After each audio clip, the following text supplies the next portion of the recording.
Obviously, with the changing technologies, there's a lot of talk about blended learning and using virtual reality training, as well as just using virtual training to try to extend the classrooms further than the physical classrooms, which is always a challenge, especially for a company like mine, which is spread out over 9 states.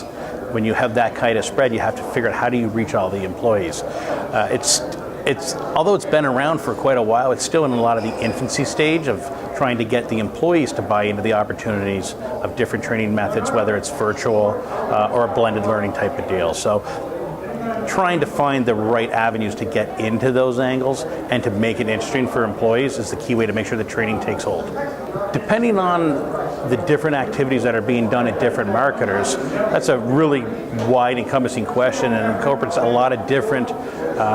regulatory bodies, a lot of rules and regulations. So depending on what you do, focus on it, but the critical thing to recognize is there are these agencies out there with very set rules and regulations that employees have to be trained to be able to do their job safely. Therefore,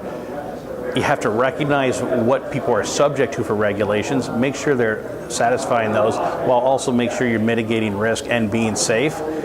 There's a lot of things you have to accomplish and a lot of material in this industry because of the various things that encompass being a safe propane professional. Coming from an emergency response background is really interesting because just like